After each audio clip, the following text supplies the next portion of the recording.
बॉलीवुड वालों, आखिर चाहते क्या हो तुम लोग? मर चुका है तुम्हारा सम्मान, खत्म हो चुकी है तुम्हारी भाषा की मर्यादा।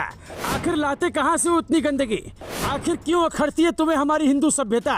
खराब हो चुके हैं धर्मा प्रोडक्शन के कर्मचारियों के दिमाग। हम कुछ भी बोले और आप सुने उससे पहले जरा ये देख लीजिए, भक्तों के पास सचमुच स्मॉल डिक एनर्जी है। ये काफी परेशान करने वाला है। जब उनका विरोध होने लगा तो उन्होंने ट्वीट किया, अरे बाप रे, सब पगला गए हैं। असल में वो सब मेरी बात को ही सही साबित कर रहे हैं। अब आप अंदाजा लगाइए, ऐसे शब्दों का इस्तेमाल करने वाले कितने सभ्य समाज से होंगे। क्या आप इन्हें पढ़ा लिखा कहेंगे? क्या आप इन्हें समाज में रहने लायक दर्जा देंगे? शायद नहीं, क्योंकि ऐसे जहर उगलने वालों के लिए हिंदुस्तान जैसे देश और हमारे सभ्य समाज में कोई जगह नहीं होनी चाहिए। चलिए अब आपको ऐसे घिनौने शब्दों का इस्तेमाल करने वाले शख्स का परिचय दे देते हैं। इनका नाम श्रीमी वर्मा है और ये फिल्म निर्माता करण जौहर की कंपनी धर्मा प्रोडक्शन में बतौर एग्जीक्यूटिव काम करती हैं। अब शायद आप इनके शब्दों से बहुत ज़्यादा चकित नहीं होंगे, क्योंकि अब आप जान चुके हैं कि ये मोहतरमा बॉलीवुड से हैं और बॉलीवुड का चाल चरित्र पिछले कुछ सालों में पूरे देश ने बखूबी देख लिया है।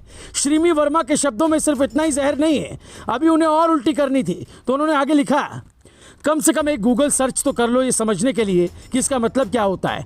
यहाँ तक कि भक्तों से फैक्ट चेक करने की उम्मीद रखना भी मजाकिया है।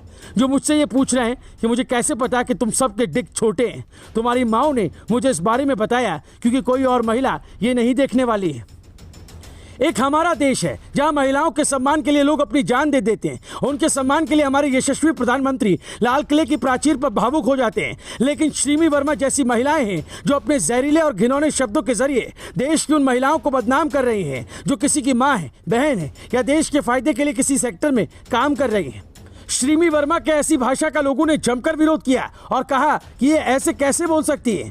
अंकित नाम के एक यूजर ने इसका जवाब भी दिया, ये करण जौहर के लिए काम करती है, 300 करोड़ रुपए दांव पर लगे हुए हैं और ये जनता को ही भला बुरा कह रही है। पब्लिक पहले ही बॉलीवुड का इलाज कर चुकी है, नुकसान तो उसके प्रोडक्शन हाउस का होगा, इसका नहीं।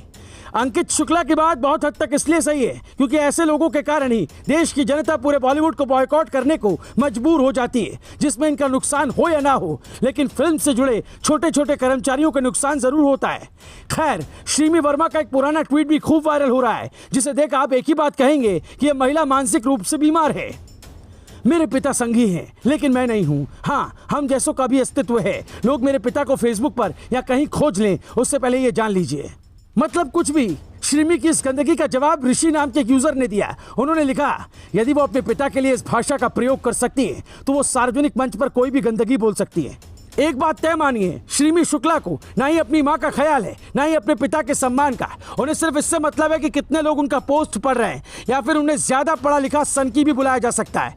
हिंदुस्तान के भीतर वैसे ही इन दिनों एक समाज की संख्या देश पर बोझ होती जा रही है, वहीं बॉलीवुड वाले भी इन्हें खूब बढ़ावा दे रहे हैं। अपनी फिल्मों में हिंदी भाषा की बजाय उर्दू शब्दों का जमकर इस्तेमाल कर रहे हैं। आने वाली फिल्म ब्रह्मास्त्र को ही देख लीजिए, इसमें जमकर उर्दू शब्दों का इस्तेमाल किया गया। हाल ही में सोशल मीडिया पर एक वीडियो वायरल हुआ था जिसमें रणबीर कपूर खुद को बीफ प्रेमी बता रहे थे।